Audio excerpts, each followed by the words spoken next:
Isang magandang umaga po sa ating lahat. Nahagip pa yung aking Hansel na breakfast. No? Okay, magandang umaga po. Sana po iligtas kayo sa inyong mga tahanan. At ngayong linggo, minabuti kong i-online muna yung aking preaching.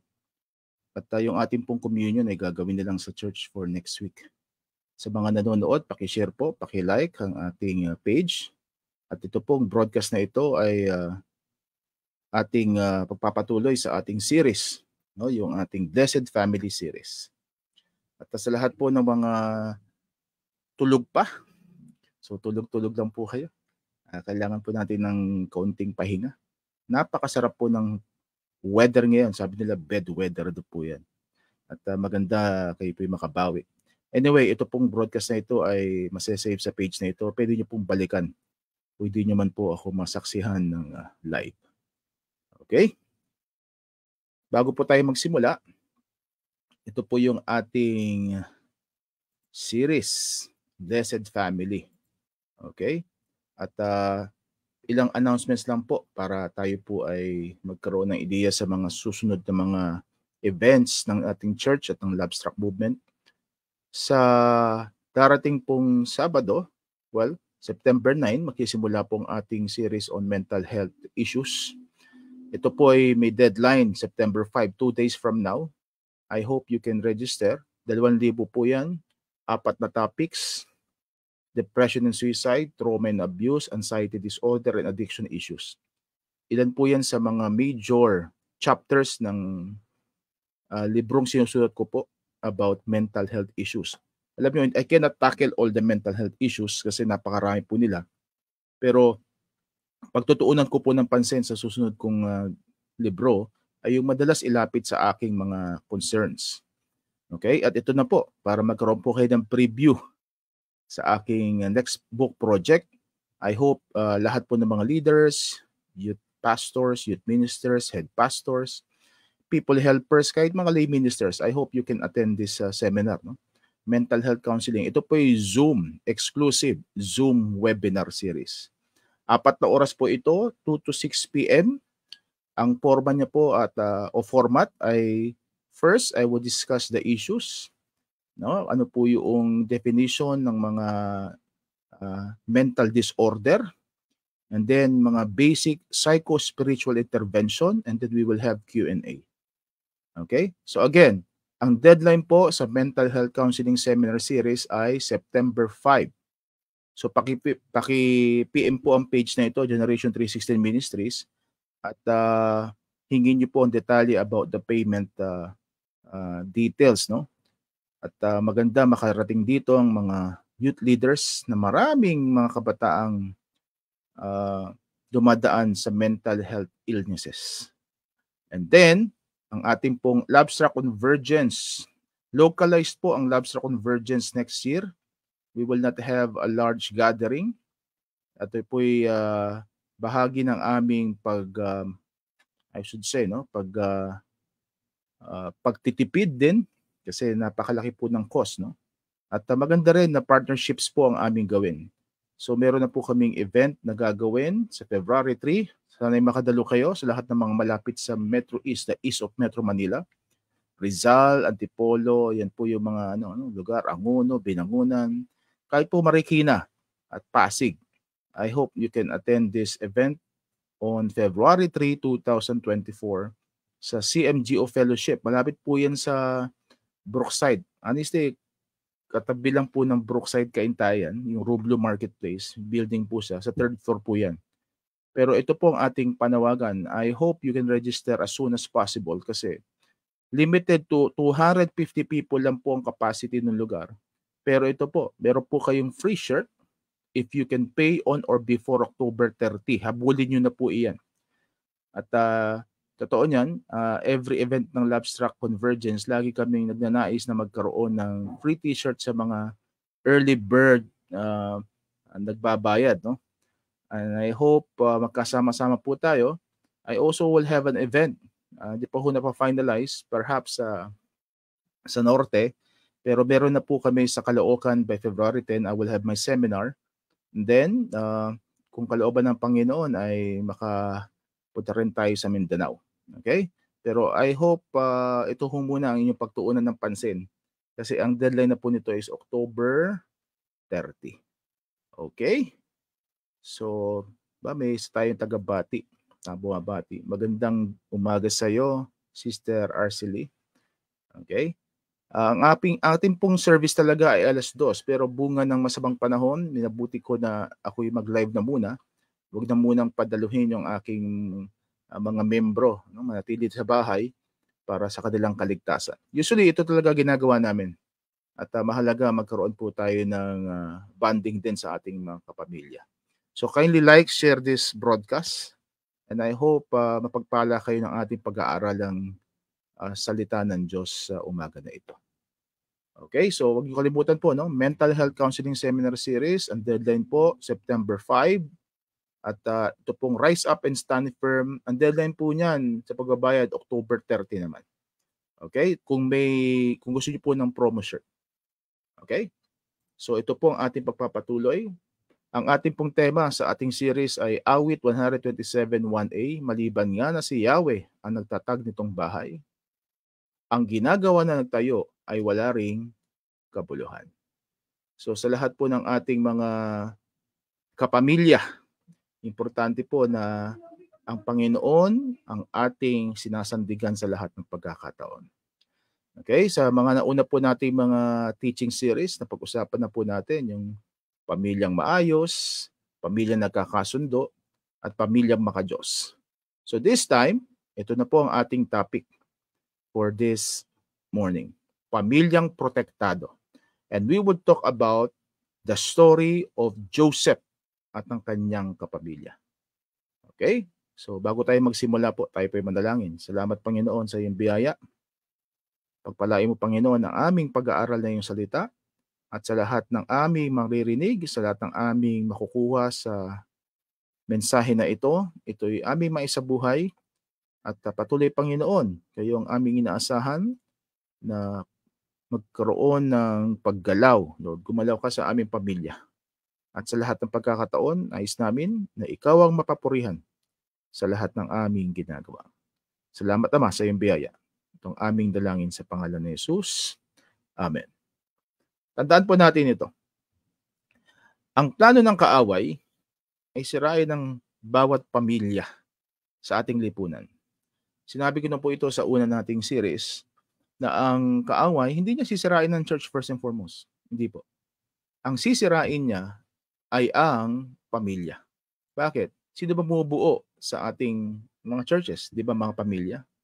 So sa lahat ng pagkakataon, tatandaan po natin, kung gusto nating ayusin ang ating bayan, gusto nating ayusin ang ating mga churches, kailangan maunang ayusin natin ang ating mga pamilya. Balikan nyo na lang po yung aking teaching series message, no? Yung unang-una, dito sa page na ito, makukuha nyo po siya, mapapanood nyo po siya. At ang sabi ng John, 10:10, dumarating ang magnanakaw para lamang magnakaw, pumatay, sumira at manira. Naparito ako upang ang mga tupa ay magkaroon ng buhay na masaganang lubos. Ang plano ng kaaway, yung unang sentence. Mapapansin nyo, kapag ang pamilya ay nandoon ang galaw ng kaaway, maraming ninanakaw. Ninanakaw ang pera, ninanakaw ang kaligayahan, ninanakaw ang pagkakaisa. Meron din siya mga pinapatay. Pinapatay ng mga relasyon, and even physically, namamatay yung mga tao. Bunga ng bisyo, bunga ng kung anong-anong mga kasamaan sa buhay. So overall, siya po ay tagapanira. So isa pong test para malaman ninyo na gumagalaw ang kaaway sa buhay niyo, pag nakikita niyo ito, may nananakaw o nagnanakaw, may pumapatay o namamatay, at may naninira at mayroong nasisira. Pero ito pong plano ng Panginoon sa atin. Naparito siya, ang Panginoong Hesus, upang magkaroon ng buhay na masaganang lubos. Okay? So maganda maintindihan niyo po ito kasi maganda na magkaroon kayo ng ideya kung anong plano ng Diyos sa inyong buhay. Okay? So tandaan po natin yan. Ilan pong plano ng Panginoon sa bawat isa. At ito pa, tandaan po natin. Ang kasalanan ng mga magulang ay sinisingil ko sa kanilang mga anak hanggang sa 3 at 4 na salinlahi. Ngunit ipinadarama ko ang aking pag-ibig sa libo-libong salinlahi na mga umiibig sa akin at tumutupad sa aking mga kautusan. So tandaan po natin ito. Ang bunga ng mga kasalanan, madalas yung pinakamabigat na parte ng bunga ng kasalanan, hindi nakukuha ng mga magulang kasi sila yung nagkasala. Ang sumasalo ng bigat ng kasalanan yung mga susunod na henerasyon. Itong konteksto po ng Exodus chapter 20 ay sinabi ito ng Panginoon sa mga Israelita. Ang sabi ng Panginoon, kayo'y nilabas ko mula sa Ehipto, papunta dito sa ilang, papunta doon sa lupang pangako. Pero ito tatandaan ninyo, ang aking kautusan ay dapat lagi nyo sinusunod. At ang sabi ng Panginoon sa kanila, kayo ay dapat maging masunurin para magtagal kayo sa lupang aking pinangako para sa inyo. At ang sabi ng Panginoon pa ito, ang kasalanan ng mga magulang, okay, nararamdaman na apektuhan ang ikatlo at ikaapat ng salinlahi. To give you an idea, think of your forefathers, grandfathers, grandparents, grandmothers, at ano yung mga kasalanang nagawa nila. Nararamdaman nyo ba yung ginawa nilang pagkukulang hanggang ngayon? Okay? Especially, ito, pinaka-basic, pangungutang, bunga ng iba-ibang kadahilanan, maaring may ginawa silang kalokohan o kaya na baon sa utang, bunga ng bisyo. Hindi sila madalas ang sumasalo ng bigat. Bakit? Kasi wala na sila eh. Sino sumasalo ng bigat? Yung consequences noon sumasalo ay ang kanilang mga apo't mga anak. Pero ito rin ang sinabi ng Panginoon, ngunit ipinadarama ko ang aking pag-ibig sa libo-libong salinlahi. Ito yung maganda dito. Kung ikatlo at ikapat na salinlahi lang, kung tayo nagkasala, ang ganda ng disenyo ng Diyos, natitigil doon. Pero pag umibig kayo sa Panginoon, yung benepisyo ng pagmamahal nyo sa Panginoon, up to the thousands of generations. So ganun ang grasya ng Panginoon. Hindi nagtatagal. Sabi niya, diba? His anger lasts only for a moment, but His mercy and love lasts for a lifetime. Kaya anong ating pipiliin? Mas piliin natin magmahal sa Diyos bilang pamilya. Okay? Kasi parang no-brainer naman ito, no? Kapag nagkasala ka, well, hanggang ikaapat salinlahi magsasuffer. Pero nothing compared to the blessings we would have for our future grandchildren kapag tayo sumunod sa Panginoon. At sabi dito, pag-ibig niya sa libo-libong salinlahi at tumutupad sa kanyang kautusan. Okay? So that's the premise. Just to lay down the foundations, no? Importante maintindihan natin ito sa ating mga pamilya. Maaring hindi niyo pa maramdaman yung blessings, pero dahil nga kayo po'y lilipas din, yung inyong mga anak mararamdaman yun. Isa sa mga pwede ko ipatotoo ay ang blessing na tinatamasa namin ngayon, bunga ng pananampalataya ng aking lola. Ang lola ko ang napansin kong unang nagsuko ng buhay sa Panginoon from my father's side. Maaring hindi nasa ministry ang aking ama, pero ngayon, kaming dalawang magkapatid, no? Si Pastor Bernard na nasa Qatar ngayon at ako ay ginagamit ng Panginoon. At relatively maayos ang aming buhay, okay? At nanindigan din ang aking ina para kami pagpatuloy sa Panginoon. So shout out kay Aling Sita, kay Love You Nay. Importante na yung inyong pagmamahal sa Panginoon magsimula na sa generation ninyo para hindi na magpatuloy ang masasamang epekto ng kasalanan sa inyong pamilya. Kaya pag-usapan natin ngayon ang buhay ni Joseph at ng kanyang kapamilya. Hindi po natin babasahin ang buong text na ito, pero dito po manggagaling ang ating mga pag-uusapan from Genesis. Basahin niyo po. May pagkakataon kayo, Genesis chapters 37 to 50. Okay? Just to give you an idea. Si Joseph po, 12 sila magkakapatid na lalaki. May isa po silang kapatid na babae, si Dina, nag-iisang babae. Noong panahon na yon, ang kanyang ama, si Jacob, merong pong 4 na naanakan. Si Leah, si Rachel, yung pinaka-major matriarchs o mga ina. Kasi magkapatid po sila. At babasahin nyo sa storya, may mga komplikasyon, di ba? Supposed to be si Leah ang unang mabubuntis, pero si Rachel ang nabuntis, no? Pero in between the stories, dahil minabuti, kasi napakahalaga sa mga kababaihan nyo na magkaroon sila ng anak. Well, in their culture during that time, pwedeng anakan yung kanilang mga servants. So si Leah may servant, si Silpa. Si Rachel mayroong servant, si Bilhah. So tingnan nyo na lang po yung mga naging anak nila. Kay Leah, ang dami mga naging anak. Okay? Tapos kay Silpa, nagkaroon sila ng anak, si Gad, pati si Asher. And then, si Rachel, nagkaroon ng anak, 2 lang. Okay? Si Joseph and Benjamin, and si Dan, tsaka si Naphtali kay Bilhah.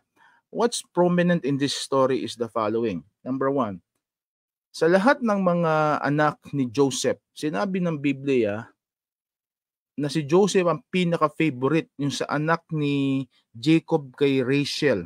Okay? Kasi bagaman si Leah ang unang nagbigay ng supling kay Jacob, pero kung babasahin ninyo, ang unang minahal talaga ni Jacob ay si Rachel. Bunga ng tradisyon na kailangan mauna ang panganay na mag-asawa, kaya nauna si Leah na maging nanay. Okay? Pero nung nagkaanak si Rachel, doon na lumabas si Joseph at si Benjamin. Okay, basahin natin. Ano yung problema? Ang problema ito. Ito na. Mas mahal ni Israel si Jose. Ang pangalan po dati ni Jacob ay Israel, kaysa ibang mga anak, sapagkat matanda na siya nang ito'y isinilang. Iginawa niya ito ng damit na mahaba at may manggas. Nang mahalata ng mga kapatid ni Jose na mas mahal siya ng kanilang ama, kinamuhian siya ng mga ito at ayaw siyang pakisamahang mabuti. Alam niyo, dito nagsimula ang problema. Kung meron nobela, dito nagsimula yung conflict. Okay? Anong gustong sabihin dito ng text? May favoritism. No? Sa isang pamilya na pinapakita ng magulang yung mas preferred niya at mas mahal niya ang isang anak, masakit yun sa ibang anak. At take note of this. Noong binigyan ni Jose ng damit nung binigyan ni Jacob or Israel si Jose ng damit, hindi lang siya nagbigay ng damit. Okay? Contextually, culturally, yung damit na binigay kay Joseph ay damit na pang royalty.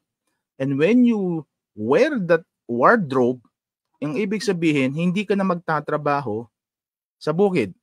In an agricultural society katulad ng panahon na yon, lahat ng mga kapatid ni Joseph nasa field, either shepherd sila o sila ay nagtatanim, pero nung binigyan si Joseph ng wardrobe, kasi it's a multicolored, no? You know Joseph the Dreamer, yung nobela, at yung play. Importante maintindihan yung context. Kinamuhian si Joseph ng kanyang mga kapatid. Bakit? Na parang sinasabi sa kanila ng kanilang ama, yung inyong kapatid na ito, huwag niyo pagtatrabahuin sa bukid. Kasi special siya sa akin. So ano ngayon na nangyari? To cut the long story short, no? Maraming nagalit kay Joseph, no? At ang buo niya halos kapatid nagalit sa kanya. May ilan na parang so and so, hindi masyadong galit, pero marami talagang matindi ang pagkamuhi sa kanya, lalo na nung nanaginip siya. Nung nanaginip siya, pinapanaginipan siya ng mga ipa o yung yung mga stalk ng palay, tapos nasa gitna yung isa, then nagba-bow down sa gitna, symbolizing in the future eventually luluhod ng kanya mga kapatid sa kanya. Kasi nung nanaginip siya, pinaliwanag din sa kanya ng Panginoon ang meaning ng panaginip. Ganun din yung mga stars, no, lumuluhod at nagwo-worship sa buwan at sa mga heavenly bodies na symbolizing him. Lalo nagalit ang kanyang mga kapatid. Parang sinabi niya, mga kapatid, ito ang mangyayari, sinabi sa akin. So, on top of the pagkamuhi, bunga ng pagbibigay sa kanya ng special wardrobe, ito pa sinasabi. Siguro kung may isang kasalanan si Joseph, nakita ko dito, naging tactless siya. Nasabing tactless, kumbaga hindi niya nasala yung sasabihin niya sa kanyang mga kapatid. Sa halip na bumawi, kasi dahil nga galit na galit sa kanyang siblings, mga brothers, mga brad, lalo pang nagkapatong-patong ang galit sa kanya. Okay?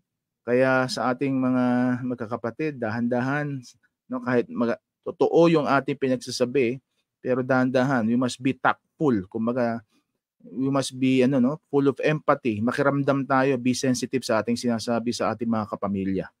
Okay? Anong ginawa ng mga kapatid? Well, ito, binenta siya bilang alipin sa mga caravan. During that time, di ba, may dumadaan ng mga businessman, naka-camel, dinulog siya dun sa sa balon, and then nung nakita na may dumarating na mga businessman, binenta siya doon ng kanyang mga kapatid. At ito ang nangyari, yung kanyang damit nilagyan ng dugo ng hayop at sinabi sa kanilang ama, kinain po ng hayop, pinatay po ang hayop ang inyong anak. So doon nalungkot ng husto si Jacob, si Israel during that time. So, itong mga ganitong pangyayari, mapapansin ninyo, yung galit sa magkakapatid, isa ito sa dahilan na sumisira sa pamilya. Okay? Si Joseph during that time, he was about 17 years old, at yung kanyang mga kapatid, mas nauna sa kanya, about mga 20 pataas, no? 25 pataas. Tandaan niyo mga kapatid, ang lahat ng ating mga relasyon sa pamilya, inaalagaan natin, iintindihin natin kung ano man yung kahinaan ng ating mga kapamilya. Ang kadugo, kadugo. Pero may plano ang Diyos. Sa sobrang galing ni Joseph, imagine, no? Siya'y naging gobernador sa loob ng Ehipto. Siya'y na-assign bilang governor at siya ay naging tagapamahala ng mga resources sa bayan ng Ehipto. Pero dumating sa punto, nung habang siya'y pinagkatiwalaan pa lang, well, di pa siya, no? Hindi pa siya governor nito. Leading to his governorship, may mga pag-uusig. Ano yung mga pag-uusig? Well, ang unang pag-uusig, of course, sa pinagkatiwala sa household ni Potiphar, no? Yung emperador o paraon, siya'y tinukso ng asawa ni Potiphar. Kasi si Joseph during that time makisig, guwapo, handsome. So bilang isang handsome na kabataan na talagang nagpapakita ng kagalingan sa maraming bagay, hindi maiwasan, no, na siya'y makaakit ng mga dalaga. Pero nagkataon, ang naakit niya yung asawa ng kanyang boss ng amo. Ano sinabi ni Joseph doon sa kanyang nangaakit, si Mrs. Potiphar? Ang pinagkatiwala sa akin ng aking amo ay mga ari-arian niya lang, hindi kasama ang kanyang asawa. So, ang nangyari, para madiin si Joseph sa senaryo na ito, nakuha yung kanyang isang parte ng suot niya. At sinabi, ni-rape o may ginawang hindi maganda si Joseph doon sa asawa ni Potiphar. Of course, sa lahat naman na makakarinig ng ganitong balita, magagalit. Kaya nakulong si Joseph. At sa loob ng kulungan, may nakilala siya.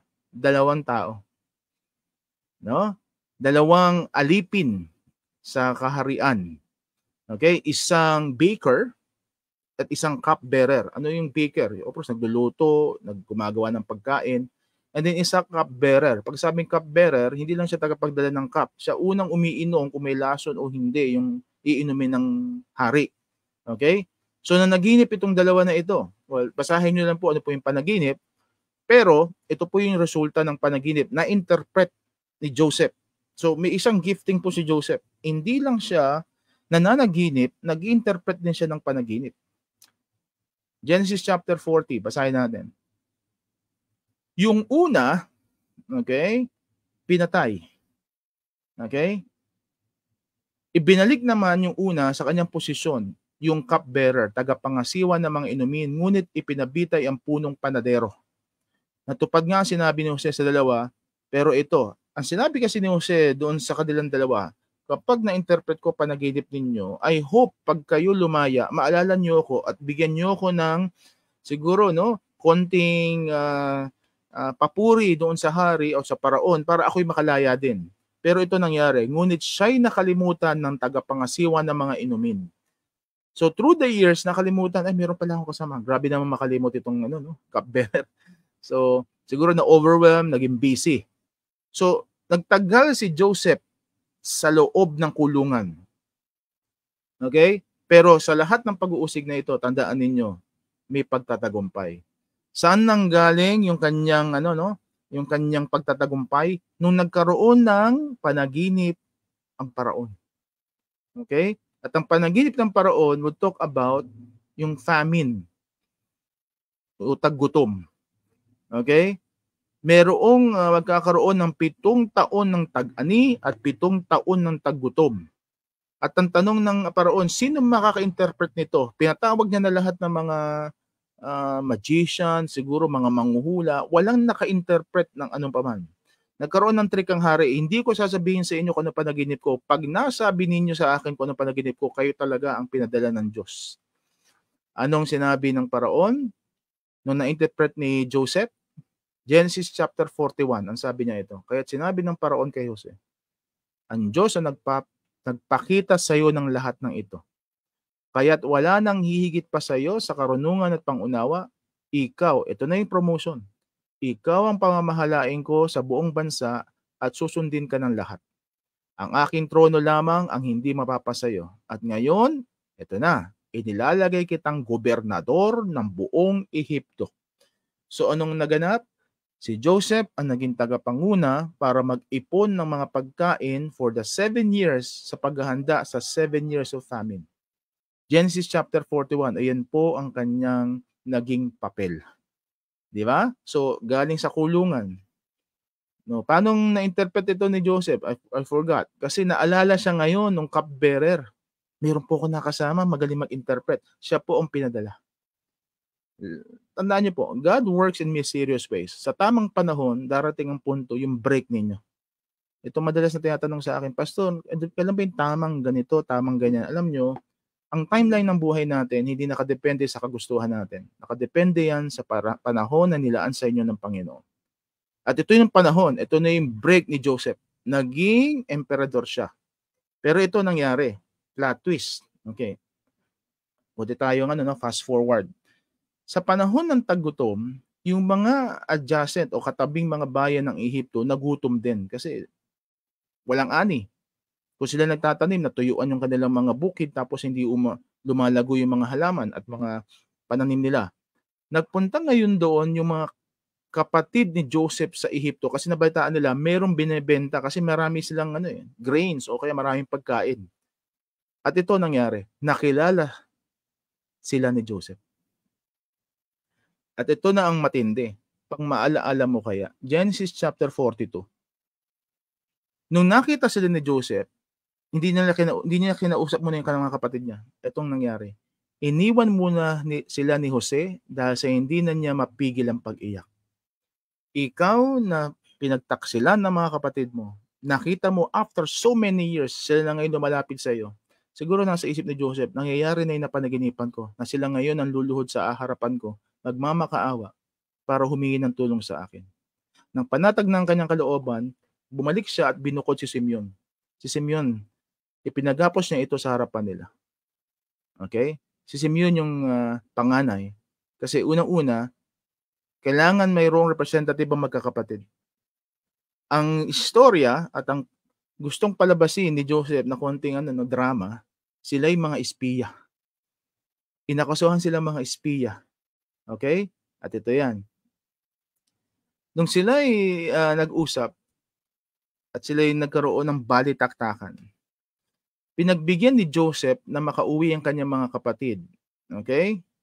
Na magkaroon ng trigo, ng pagkain. Okay? Pero ito ang nangyari. Nagkaroon sila ng problema. Nagkaroon ng planting of evidence. Well, ito na may bahagi ng story lang na ginawa ni Joseph para mapabalik niya iba niya mga kapatid, lalo na si Benjamin, hindi kasama during that time. So sabi niya, kumusta kayo? Sinong mga kamag-anak ninyo? Inalam niya, no? At tinanong, ilan na magkakapatid? At doon niya nalaman, talagang umamin yung magkakapatid na sila'y may isa pang kapatid, no? Na tinuturing na pinagtaksilan nila. Okay? So, ano nangyari? Pagdating nila doon sa kanilang bayan muli, kasi pinabalik sila. Hindi ko ibabalik sa inyo si Simeon hanggat hindi nyo binabalik ito yung batang kapatid. Sino yon? Si Benjamin. Okay? Si Benjamin basically, ang dahilan kung bakit gusto niyang ikulong muna si Simeon. Okay? Para meron siyang leverage. We call it leverage. So ano nangyari? Bumalik sila sa bayan nila, yung magkakapatid, at sinabi nila sa kanyang ama na nandun yung kanilang kapatid na si Simeon. At ang nangyari, malungkot yung tatay. Nung sinabi, kailangan ibalik si Benjamin sa Ehipto. Ano sabi ng tatay? Na wala na si Simeon, ngayon mawawala pa yung aking anak na si Benjamin na mahal ko. Ano sabi ng isa sa kapatid? Kapag po napatay si Benjamin, yung dalawang anak ko ipapatay ninyo. Imagine nyo, ganun nakatindi ang nung salitaan nila. So importante maintindihan ninyo, this is a matter of life and death sa magkakapatid. Genesis chapter 43. Napunta na si Benjamin doon sa Ehipto. At pinakain sila, inistima. Pakakita niya Jose kay Benjamin, siya nagtanong, ito ba sinasabi ninyong bunsong kapatid? Hindi sila nakikilala, no? Hindi siya nakikilala ng kanyang mga kapatid. Bakit? Kasi during that time, perhaps, nagbago itsura niya. Tsaka it took them, no? Siguro mga how many years? Mga 15 years, 10 years at least. Nagbago na itsura niya. Siguro yung kutis niya gumanda. Alam niyo naman sa Ehipto. Matindi ang skincare. Okay? Ito bang sinasabi ninyong bunsong kapatid? Pagpalain ka ng Diyos, anak. Hindi mapaglabanan ni Jose ang kanyang damdamin at halos siya'y mapaiyak. MMK moment na naman. Dahil sa pagkakita sa kanyang kapatid. Kaya siya'y pumasok sa kanyang silid at doon umiyak. Okay? So ano ngayon ang iba pang istorya? Alam niyo si Jose magaling gumawa ng ng senaryo. So ngayon, pinabalik niya yung kanyang mga kapatid, no? Babalik doon sa may kanilang bayan. Pero ito, ang nangyari, nagplant uli ng evidence. Ito yon. Sinabi niya sa kanyang mga tauhan, lagyan niyo ng trigo lahat yan, pabalik. Nakita ko na yung bata ko kapatid. Pero ilagay niyo itong pilak, yung parang parang kopita, sa sisidlan ng nakababatang kapatid kay Benjamin. Anong kanyang gusto mangyari? Para ma-establish na kayo'y nagnakaw, mga espiya kayo. Well, kwento-kwento lang naman ni Jose yan. Kasi meron siyang gusto mangyari. At ang nangyari, doon na nag-iiyak at humiling ang kanyang mga kapatid, huwag niyo pong kukunin si Benjamin. Kasi siya po ay aking pinagkatiwala lang sa akin. No? Sabi siya sa mga kapatid, at huwag niyo po siyang gagalawin at sasaktan kasi ikamamatay ng aming ama. Pero ito na, dito na bumigay talaga si Jose. Nung makita niya na ang kanyang mga kapatid ay talaga naiipit na, bumigay din siya. Doon na siya nagpakilala. Di niyo ba ako nakikilala? Ako yung kapatid ninyo na binenta niyo sa mga businessman. No? Doon sila ngayon nagkaroon ng reconciliation eventually paunti-unti. So after that, binalik na si Jose, binalik na ang kanilang pamilya, no? Balik sila sa bayan nila uli, and then sinama na pabalik ang kanilang amang si Jacob. Doon nangyari ang reconciliation. Yan na. So remember the story? Ba't ko nasabi ito na ito'y isang example ng pamilyang protektado? Okay, mga kapatid, ito mga prinsipyong kailangan nyo maintindihan sa storya. Number 1, ito na yung pagpapala at protection. Kapag ang Diyos ay nasa atin, susunod ang pagpapala at protection. Tandaan nyo yan mga kapatid. Kapag kasama natin ng Diyos, hindi pwedeng mawala ang pagpapala at protection. Kasi He Himself is the blessing and the protection we want sa lahat ng pagkakataon. Genesis chapter 39, itong sinabi. I mean, if you would read this in the English text, no? Mas maganda datingan I don't know if you're fond of reading English text, pero ito rin sinabi sa Tagalog. Sa buong panahon ng paglilingkod ni Jose sa bahay ni Potifar, ano yung lagi nyo mababasa? Pinatnubayan siya ni Yahweh. God was with him in English. Ano man ang kanyang gawin ay nagtatagumpay. Napansin ni Potifar na tinutulungan ni Yahweh si Jose. Kaya ginawa niya itong katiwala sa bahay at sa lahat niyang ari-arian. Alam niyo mga kapatid, kapag kayo napapansin na inyong mga boss, ng inyong mga katrabaho at mga kasama, that God is always with you, mapapansin nila yan through your performance. So anong aral dito? Ba't nagtagumpay si Jose? Kasi ang Panginoon ay laging kasama niya. Okay? The Lord was always with Joseph during the time kahit siya dumadaan sa pagsubok. Importante niyong maintindihan yan. Basahin pa natin. Genesis chapter 39, 20-23. Nagalit si Potifar nang marinig ang sinabi ng asawa, kaya't pinahuli niya si Jose at sinama sa mga bilanggong tauhan ng paraon. Pero ito na naman, mabasa niyo naman. Ngunit si Jose ay hindi pinabayaan ni Yahweh. Kahit may persecution, may pagsubok, mayroong mga false accusations, nandun si Lord. Kumbaga, kung iniisip nyo na iniiwan tayo ng Panginoon minsan sa panahon ng pagsubok, no, kasama tayo ng Panginoon, bahagi yun ng plano niya. Ang bantay ng bilangguan ay naging napakabait sa kanya. Okay? Just to give you an idea, anong pagkakaiba ng testing sa temptations? Temptations would like to get the worst out of you. Testings would like to have the best out of you. Ang temptation usually nararanasan ng marami yan. Lahat, halos lahat. Pero ang testing, ang nakakaranas niyan, yung may pinag-aralan. At sino madalas yan? Tayo. Nag-aral tayo sa salita ng Diyos, mga Kristiyano. Ang testings usually para sa mga anak ng Diyos. Bakit? Simple lang. Para mapatunayan kung meron ka talaga natutunan. Okay? So sa kaso na ito, sa kaso ni Joseph, dalawa. May testing and may temptation. Pumasa siya sa dalawa. Si Jose ay ginawa niyang tagapamahala ng lahat ng mga bilanggo. Imagine, ano? Sa halip na siya'y bilanggo lang, naging jail warden pa siya. At siya ang tanging nagpapasya kung ano ang gagawin sa loob ng bilangguan. Hindi na halos nakikialam ang bantay ng bilangguan sa ginagawa ni Jose. Again, the words, sapagkat si Yahweh ay kasama nito at pinagtatagumpay siya sa lahat niyang gawain. Take note nyo ito mga kapatid. Kapag kasama niyo ang Panginoon, you will become successful. Hindi nyo kailangan mag-effort. Kasi bakit? Si Lord ang gagalaw para sa inyo. That's the first principle. Tandaan nyo yan. Pagkasama nyo si Lord sa pamilya ninyo, magtatagumpay kayo bilang pamilya. Pangalawang prinsipyo. Alam nyo ba, isang tao lang ang kailangan para pagpalain ng Diyos ang inyong pamilya. In our story, sino naging alulod o channel of blessing sa pamilya ni Jacob? Si Joseph. Bagaman may early covenant na ang Panginoon kay Jacob, no? Pero pinadaan niya through Jacob papunta sa kanyang anak na si Joseph ang paraan para mag-survive ang kanyang pamilya.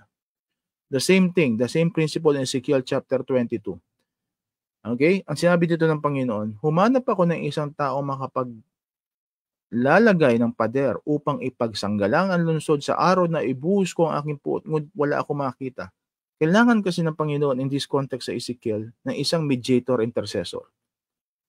Intercessor na yon ang lalapit sa Panginoon para patawarin ang buong bayan. Alam nyo, sa ating pamilya, kailangan ng isang taong maninindigan, intercessor para sa pamilya. In this case, si Joseph served as the channel of blessings of God. At the same time, siya yung naging intercessor ng pamilya para hindi sila mapuksa, bunga ng tagutom. So, reflect on this sa lahat ng mga nakikinig at sa lahat ng makakapakinig nito. Would you take up the challenge that you would become the intercessor for your family? Mga kapatid, as I said, isang tao lang ang kailangan para pagpalain ng Diyos ang inyong pamilya. Hindi ko sinasabing isang tao lang talaga, pero hindi nyo kailangan ng marami. Isang tao lang manindigan, dadaloy ang pagpapala sa inyong pamilya. Another thing, noong kinulong si Pablo at si Silas, no? May isang jail warden doon. Ito ang kanyang tanong. Dahil pinalaya sila ng anghel ng Panginoon at talagang kapag ikay pinalaya at nalaman na lumaya ang isang bilanggo, for sure, death penalty yan sa nagbabantay. Humingi ng ilaw ang bantay, patakbong pumasok at nanginginig na nagpatira pa sa harapan ni Pablo at Silas. Sila inilabas niya at sinabi, mga Ginoo, ano pong dapat kong gawin upang ako'y maligtas? You know, the word maligtas dito, twofold ito. Maligtas mula sa parusa ng kanyang mga amo at maligtas mula sa parusa ng kasalanan mula sa Panginoon. Sumagot naman sila, sumampalataya ka sa Panginoong Hesus at maliligtas ka, ikaw at ang iyong sambahayan. Ito ang pangako ng Panginoon. Isa lang, ikaw manindigan, lalo na kayong mga ama ng tahanan. Maliligtas ang inyong sambahayan. Ano nangyari? At ang salita ng Panginoon ay pinahayag nila sa kanya at sa lahat ng kanyang nasa bahay. Nang oras din ngayon, hinugasan ng bantay ang kanilang mga sugat at siya'y nagpabautismo, pati ang buo niyang sambahayan. Pagkatapos sila isinama niya sa kanyang tahanan at pinaganda ng pagkain. At ang sabi ng text, masayang masaya ang bantay at ng kanyang buong sambahayan sapagkat sila'y sumampalataya sa Diyos. Sinong una nakakilala? Yung bantay. buong sambahayan niya, I mean, not necessarily isang pamilya lang ito, maaring isang compound. Anong resulta? Masayang-masaya sila sapagkat sila'y sumampalataya sa Diyos. Mga kapatid, ito ang susi. Gusto niyo sumaya pamilya ninyo? Kailangan manindigan kayo at manampalataya sa Panginoon. Okay? Let's read this. I really like this text. Awit 91, 1-7. Sabay-sabay natin basahin, mga kapatid. Siyang naghahangad ng pagkupkop ng kataas-taasan at nananatili sa pagkalinga ng may makapangyarihan ay makakapagsabi kay Yahweh, muugkat kanlungan, ikaw ang aking Diyos, ang Diyos na tangi kong pinagtiwalaan. Sa panganib at bitag, ikay kanyang ililigtas. At kahit anumang matinding salot, ay di ka magdaranas. Ganda na pangako ng Panginoon. Lulukupan kanya sa lilim ng kanyang malapad na pakpak in eagle's wing, sabi na, no? At sa kalingan niya ay palagi kang nakatitiyak. Iingatan niya at ipagsasanggalang pagkat siya'y matapat. Pagsapit ng gabi, di ka matatakot sa anumang bagay. Maging sa gagawing biglaang paglusob ng mga kaaway. Protection ay lagi nariyan. Ni sa ano pa mang darating na salot, pagkagat ng dilim. Sa pagpuksay wala kang takot, sa araw man dumating. Ganda, no? Kahit na mabawal sa iyong harapan ang 1,000 tao, sa iyong paligid ang bilang ng patay maging 10,000, di ka matatakot at natitiyak mong di ka maano. Hallelujah. Mga kapatid, tandaan nyo ang pangako ng Panginoon. Yan ay para sa mga nagmamahal sa Kanya, nagsuko ng buhay sa Kanya. Okay? Kaya sa buhay ng mga Hebreo, pinangako ng Panginoon ng pagpapala kung magiging masunurin sila. Let's read Deuteronomy chapter 28. Palagay ko, isa ito sa pwede niyong basahin paulit-ulit. Maaring ang text ay ibinigay directly sa mga Israelita, pero yung prinsipyo ng pagpapala, okay, ay pwede nating i-apply sa ating modernong pamumuhay. Ano sinabi ng Panginoon sa mga Israelita? Kung susundin lamang ninyo si Yahweh na inyong Diyos at tutuparin ng kanyang mga utos, gagawin niya kayong pinakadakila sa lahat ng mga bansa sa balat ng lupa. No? You would become famous. Sa isang bayan na ang gulo-gulo pa, hindi pa sila consolidated, no? Magkakaisa, kahit hindi pa sila masyadong permanente sa kanilang mga tirahan o maaring paikot-ikot pa sila sa promised land, magiging sikat na sila. Mapapasa inyo ang lahat ng mga pagpapalang ito kung susundin ninyo ang Diyos ninyong si Yahweh. E nung mga pagpapala na pwede nyo rin i-claim sa inyong buhay. Number 1, pagpapalain niya kayo sa inyong mga bayan at sa inyong mga bukid. Everywhere you go, you would be blessed. Pagpapalain niya kayo ng maraming anak, masaganang ani sa inyong lupain at maraming alagang hayop. Talks about your family and your livestock. Pagpapalain niya ang imbakan ng inyong inaning butil at ang mga pagkain nagmumula roon. No? Prosperity and blessing when it comes to your food. Hindi kayo magugutom. Pagpapalain niya kayo sa lahat ng inyong mga gagawin. Ang mga kaaway na magtatangkang lumaban sa inyo ay matatalo ninyo sa tulong ni Yahweh. Sasalakayin nila kayo ngunit magkakanya-kanya sila sa pagtakas. Imagine nyo, no? You may not have the arsenal, pero si Lord magtatanggol sa inyo. Number 6, pagpapalain niya ang inyong mga kamalig, yung mga storehouses, at lahat ng inyong gawain. Pagpapalain niya kayo sa lupaing ibinigay niyo sa inyo. Pero ano sabi ng Panginoon? Pinakahuli mamaya, pakinggan ninyo. Tulad ng pangako ni Yahweh, kayo gagawin niyang isang bansang matatag at nakalaan sa Kanya kung susundin ninyo siya at tutuparin ang Kanyang mga tuntunin. Sa ganoon, makikita ng lahat ng bansa na kayo kanyang bayan at matatakot sila sa inyo. Yung takot ng ibang bayan sa kanila, ganun na lang. Bakit? Kasi alam ng ibang bansa na si Yahweh ang tagapagprotekta ng bayan ng Israel. Pasasaganain niya kayo sa lahat ng mga bagay. Pagdating ninyo sa lupaing ibibigay niya sa inyo, paparamihin niya ang inyong mga anak at mga hayop at papasaganain ang ani ng inyong bukurin. Imagine nyo, sa Hebrew text kasi, whenever you repeat sentences, ibig sabihin, ito yung emphasis ng Diyos. No? At palagi ko nakita nyo na ito nung panahon ni Moses nung pinanganak siya. Ang bilis dumami ng mga Israelita. Kaya nagalit yung paraon. Siguro napaka-fertile ng mga kababaihan. Ang dami nilang anak. So, ganun din ang gagawin ng Panginoon para ma-occupy yung promised land. Paparamihin ng mga anak at mga hayop. Bubuksan niya ang langit upang ibuhos sa inyo ang ulan sa kapanahunan. Imagine nyo, hindi kayo magkakaroon ng tagtuyot. Drought would be kept at bay dahil lagi kayong may ulan sa panahon na kailangan nyo ng ulan. Pagpapalain nga niya kayo sa lahat ng inyong gagawin dahil dito hindi kayo mangungutang. Isa pa yan. Apply nyo na to. Claim nyo. Kapag kayo pinagpapala ng Panginoon, kayo magpapautang. No? Hindi kayo ang mangungutang. Sa halip, kayo pa ang magpapautang sa ibang bansa. At ito pa, gagawin kayo ng Diyos ninyong si Yahweh na pinuno ng mga bansa at hindi tagasunod. Uunlad kayo at hindi mabibigo kung susundin ninyong mabuti ang kanyang utos na ibibigay ko sa inyo ngayon. At ang pinakahuli, yan na. Para matupad ito, huwag niyong lalabagin ang alinman sa sinasabi ko sa inyo, sabi niya. Huwag kayong lilihis sa kanan o sa kaliwa. Ibig sabihin, straight lang. Okay, magpapadala sa inyong mga kamag-anak, mga masasamang mga kababayan.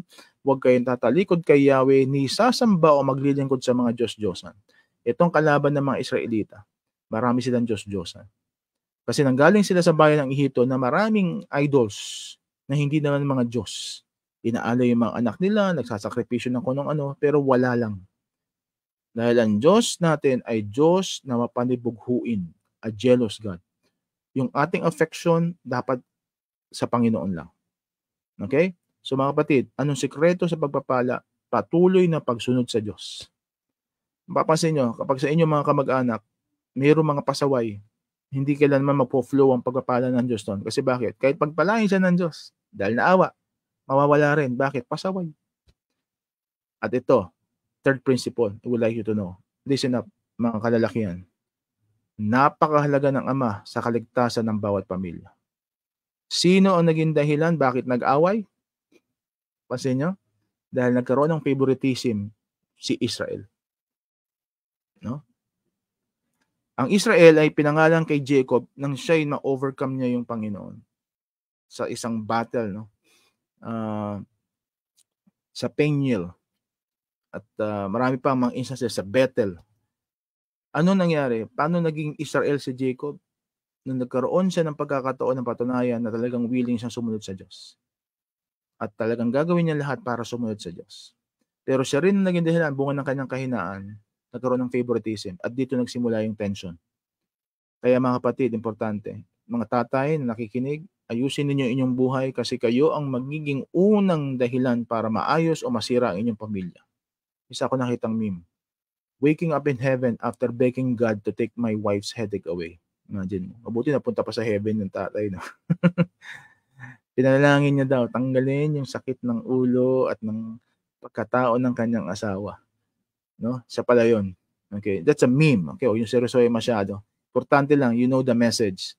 Na minsan ang mga kalalakihan, ang bunga, ang pinakadahilan bakit mayroong sakit sa ulo ang mga misis at ang buong pamilya. Anong panawagan sa mga magulang, especially tatay?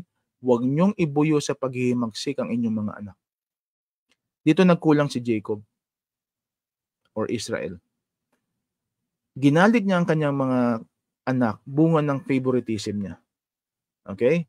So, aside from Jacob, may isa pang example sa Biblia na could be our model. And who's that? Read the book of Job, the first chapter sa book of Job. Ano ginawa ni Job? Si Job ay isang righteous man who would always pray for his sons and daughters kapag sila nagkakaroon ng party-party. Alam niyo sa ancient Israel, no? Ancient times, ang party hindi lang isang araw, minsan buwan umaabot yan. Ang ginagawa ni Job, nanalangin siya, nag-aalay siya sa an offering na para mapatawad kung sakaling nagkasala ang kanyang mga anak sa party-party nila. Ganyan ka-righteous si Job. Siya ay intercessor ng pamilya. At siya rin ang dahilan kung bakit napakita sa Biblia na kapag ikay righteous, hindi ka pwedeng galawin ng kaaway. Okay? So, I hope, fathers, you would be like Job, si Job. Nanalangin lagi para sa kanilang mga anak at pamilya. Okay? Tandaan yung prinsipyo na yan. Next principle na makukuha natin sa storya, walang pagpapala pag walang kapatawaran. Alam nyo, isa sa dahilan kung bakit ang kaaway ay nakakapasok, pag lagi may galit. Sa natin makikita yan. Ephesians chapter 4, 26-27. Basahin natin ha. Dahan-dahan. Kung magagalit man kayo, iwasan ninyo ang kayo'y magkasala. Ano ibig sabihin ni Pablo niyan? Pwede kang magalit na hindi ka nagkakasala kasi ang anger is really a natural emotion. Huwag ninyong hayaang dumubog ang araw na galit pa rin kayo. So that's a metaphor. It's not literal. Ibig sabihin, huwag niyong papatagalin ng galit. Bakit? Huwag ninyong bigyan ng pagkakataon ng dyablo. That's the context of that verse. Galit. Pumapasok ang gawa ng kaaway pag marami magkakagalit sa pamilya. Nakita niyo yung nangyari sa pamilya ni Jose? Hindi nakapag-isip yung mga kapatid. Isip kung babasahin niyo yung istorya, nag-away-away pa sila kung ibibenta si Jose o hindi. Yung iba, nagpadala lang sa emosyon ng mga mas nakakatanda. Okay? Importante ito. You have to understand na kayo bilang magkakapatid, magkakamag-anak, hindi mararamdaman at dadalo yung pagpapala ng Diyos sa inyong pamilya pag lagi kayong galit, nag-aaway-away. Okay? Ano sinabi sa storya? Ito ang ganda ng sinabi sa storya. Genesis chapter 50.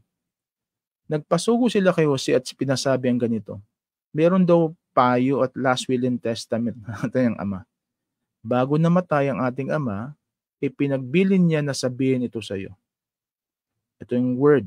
Nakikiusap ako na patawarin mo na ang iyong mga kapatid sa ginawa nila sa iyo. Yun yung kahilingan ni Israel bago siya mamatay. Kaya naman ngayon, nagsusumamo kami sa iyo na patawarin mo kami mga lingkod ng Diyos ng inyong ama. Napaiyak si Jose nang marinig ito. Alam nyo, ang naging dahilan para mabuo muli ang pamilya ni Jose ay yung kanyang pagpapatawad sa kanila. Hindi kailangan magpaliwanagan ng kung ano-ano pa, mag-justify. Lahat tayo may kahinaan. Importante sa atin, sa pamilya, lagi nagpapatawad. Okay? Maaring ngayon, hindi mo kayang patawarin, pero wag mong iwawala at the back of your mind, maayos din ito. Pero yung nagpapatagal ka ng galit, ay nako, diyan nagiging, yun na nagiging mitya ng mas marami pang away. At kung di mo mapapatawad ang iyong kamag-anak, mas mabigat yan kaysa hindi mo mapatawad ang ibang mga kaibigan. Bakit? Mga kaibigan mo pwedeng mawala. Pero kamag-anak mo, kadugo mo, kailanman hindi. Dadalhin mo yan for the rest of your life. Tandaan mo yan, kapatid. Okay? Kaya sabi ng Panginoon, Matthew chapter 6, kung hindi mo kayang patawarin ang iyong kapatid at ang iyong kapwa, hindi ka rin patatawarin ng Diyos. Ang sakit niya. Huwag nating hayaan na manatili ang galit puot sa ating puso na dumating tayo sa punto, malayo tayo sa Panginoon eventually. Habang hindi tayo nagpapatawad, lalong lumalayo ang ating damdamin at lalo tayo nalalayo sa presensya ng Diyos na siyang dahilan ba tayo pagpapalain ng Diyos. So, ang equation, no forgiveness equals no blessings. Ulitin natin yon. Walang kapatawaran ay katumbas ng walang pagpapala mula sa Diyos. Okay? So overall, anong nalaman pa natin sa kwento ni Jose? Crucial ang father, crucial ang pagpapatawad. At ito rin, sa bawat pagsubok ng pamilya, tandaan ninyo, may mabuting plano ang Diyos. Maari nasasaktan tayo sa pagsubok, pero tandaan nyo, pag kayo protektado ng Diyos, lahat ng pagsubok, gagamitin niya yan para magkaroon ng mas mabuting bagay para sa inyong pamilya. Okay? Ano sinabi ni Joseph? Genesis chapter 50. Ngunit sinabi ni Jose, huwag kayo matakot. Maaari ko bang palitan ng Diyos? Masama nga ang inyong ginawa sa akin, subalit ipinahintulot yun ng Diyos para sa kabutihan at dahil do'y naligtas ang marami ngayon. Maaari nakikita ng mga kapatid ni Joseph, ang sama ng ginawa namin sa iyo. Pero ang sabi ni Joseph, huwag kayong mag-alala. Niloob ng Diyos yun para maligtas kayo ngayon. Ano pa sinabi ni Joseph sa Genesis chapter 45? Ito yan. Ito yung plano ng Diyos. Nakita niya ito eh. Pinauna ako rito ng Diyos upang wag malipol ang ating lahi. Kaya hindi kayo kundi ang Diyos. No? Tingnan niyo ang attitude at ang puso at ang isip ni Joseph. Hindi kayo nagpadala sa akin dito kundi ang Diyos. Ginawa niya akong tagapayo ng Paraon, tagapangasiwa ng kanyang sambahayan at tagapamahala ng buong Ehipto. So anong sinasabi ni Joseph sa atin? tingnan ninyo ang nagaganap sa inyong pamilya. Okay? Hindi sa pamamagitan ng lente ng inyong kaisipan, kundi sa lente at plano ng Diyos sa inyong pamilya. Sa lahat ng walang relasyon sa Panginoon, ang hirap makita ito. Bakit? Hindi nila alam kung sino gumagawa ng plano para sa kanilang pamilya kasi sila lang.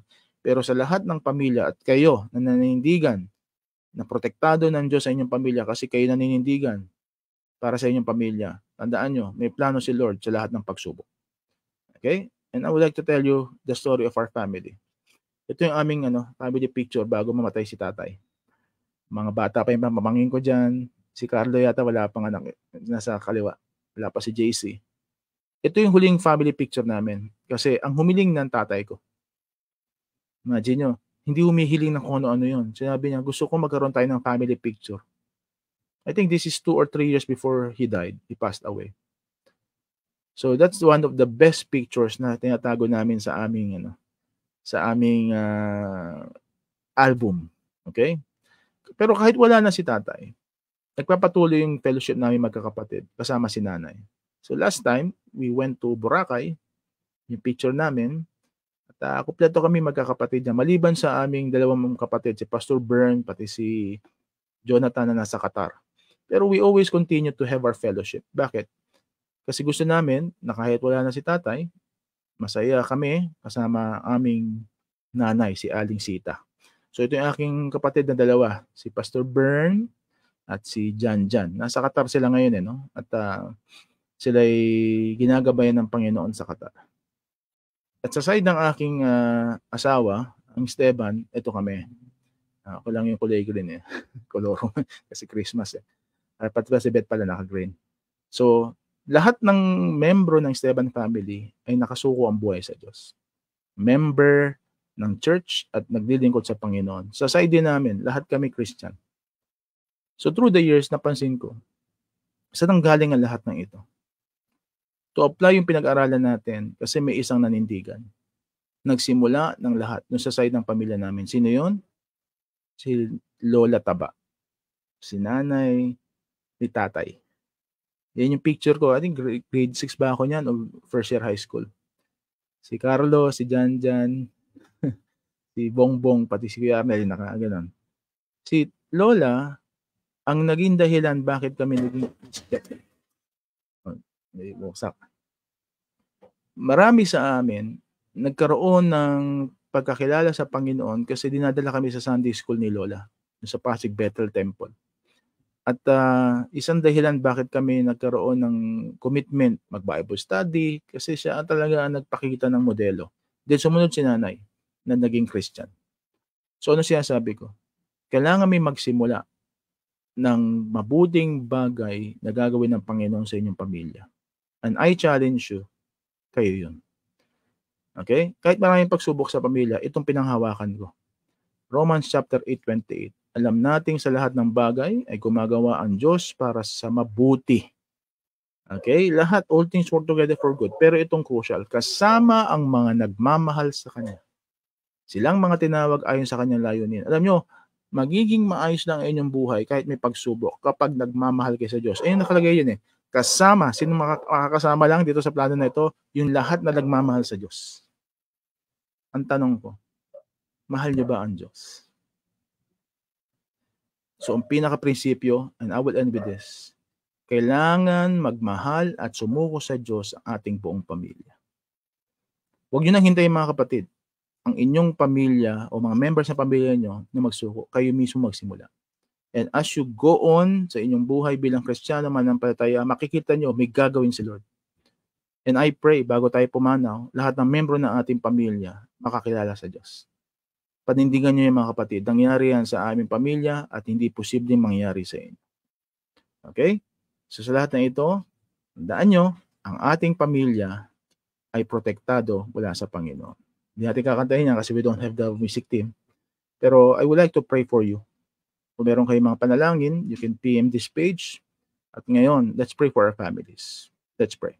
Lord, we thank you for goodness. Maraming salamat sa lahat ng ginagawa mong mabuti sa aming sambahayan. Aking dalangin sa lahat ng nakikinig at maaabot ng broadcast na ito. Lord, tulungan mo siya, manindigan para sa kanyang pamilya At patuloy, Panginoon, gamitin mo siya para maayos ang buhay ng kanyang sambahayan. At kami lumalapit sa iyo, Panginoon, nagpapakumbaba. Patawarin mo, Panginoon, ang aming mga kasalanan. Ano man ang aming mga dawang pagkukulang, Panginoon, kayo ang magpuno ng iyong kalakasan at magpuno ng iyong kapangyarihan. Kayo, Panginoon, ang patuloy na kumilos sa aming kabuhayan, aming mga trabaho. Ang dalangin ko, Panginoon, lahat ng pamilya na nakikinig dito, Lord, hindi maghihirap, hindi makakaranas ng tagtuyot na sisira sa kanilang pamilya. Bagamat may mga pagsubok, sasamahan mo sila. Bagamat may mga problema, nariyan ka lagi, Panginoon, para umalalay at mag-aliw sa kanila. Panginoong Hesus, kayong aming inaasahan sa lahat ng pagkakataon at lahat ng ito, Panginoon, lahat ng membro ng aming pamilya, Panginoon, idinudulog namin at tinataas namin sa inyo. Mahabag ka, Panginoon, sa aming ama, sa aming nanay, sa aming mga kapatid, ng kamag-anak, maging sa lolo namin, Lord, at sa lahat ng aming angkan. Iligtas mo, Panginoon, ang aming sambahayan. At nais namin ng aming mga kapatid, mag-anak, mga magulang, ay maglilingkod din sa iyo ayon sa panukala mo at ayon sa plano mo. Salamat, Ama, sa iyong biyaya. Patuloy, Panginoon, pagpalain mo ang bawat isa. Mga kapatid, mga magulang, kayo patuloy na pagpalain ng Panginoon, sumayin nyo ang pag-ibig ng ating Diyos Ama, pagmamahal at kaligtasan na inaalay ng ating Panginoong Hesus, at ang pagsama, presensya at pag-aaliw ng banal na Espiritu. Umayo kayo na may kapayapaan, umayo kayo ng may pag-ibig at kapangyarihan ng Diyos. Salamat, Ama, itong aming dalangin sa pangalan ni Hesus. Amen. Amen. Amen. Okay, maraming salamat, mga kapatid. May humabol. Teacher MJ, magandang umaga sa iyo. Okay? So sa mga na-delay po sa pakikinig ito, you can just review this. Ito po yung malalagay sa page na ito. I hope makatulong ito sa pag-unawa kung gaano tayo kamahal ng Diyos at ating pamilya. So makita-kita po tayo. Magbabalik po ang aming live na worship service sa susunod na linggo. At ang magtuturo po ay si Pastora Arlene Reyes. Maganda po yung topic niya, no? Paano haharapin ng mga pamilya ang pagsubok? Pamilyang matatag. Okay? So sa lahat po ng nakikinig at nakasaksi, yan po ang aming GCash 0910-339-5418. Kung kayo po ay nais nyo makatulong sa aming ministeryo, malaking bagay po yung inyong financial support para mabayaran namin ang aming mga bills. Okay? So sa lahat ng tutulong, pagpalain po kayo ng Panginoon. Okay, you can like, share this po. I-forward nyo po ito sa lahat ng inyong mga kakilala para mapagpala rin sila. Maraming salamat po. Pagpalain po kayo ng Panginoon. God bless.